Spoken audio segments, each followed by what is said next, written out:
मनीष के साथ क्या होता है देखिए। बच्चा धीरे धीरे रोता रहा, अब गुर्राने भी लगा है।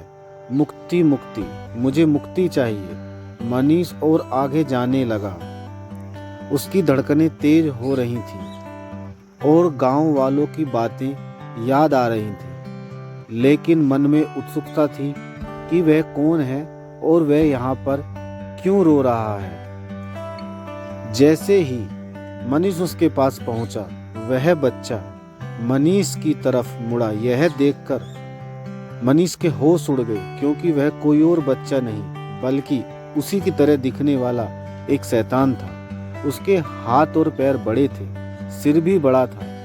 यह देखकर मनीष की सिट्टी बिट्टी गुम हो गई और वह बेहोश होकर जमीन पर गिर गया।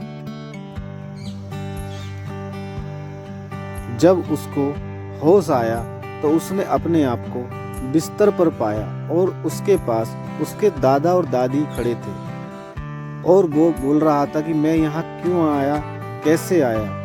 अब दादाजी घबराए।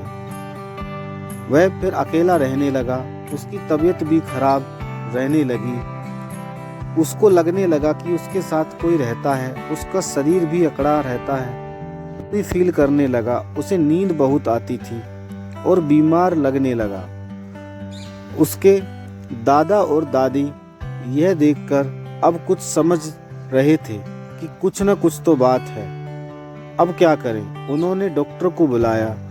डॉक्टर आया। डॉक्टर ने उसको देखा और वो बोला, सब कुछ तो ठीक लग रहा है, लेकिन फिर भी न जाने क्यों मुझे कुछ दिक्कत नजर आ रही है, पर मैं समझ नहीं पा रहा हूँ। आप एक काम कीजिए, हमारे सरपंच के घर जाइए। उनके बेटे की भी तबीयत ऐसे ही रहती थी और वो काफ़ी दिन से परेशान रहते था। उसके पता नहीं उन्होंने कहाँ से इलाज कराया, तो आप भी जाइए और इसका भला वहीं हो सकता है। अब दादा दादी ने डिसीजन लिया, सरपंच के घर जाकर बात करते हैं और पता करते हैं कि क्या हुआ था और वो हमारी मदद कैसे करेंगे।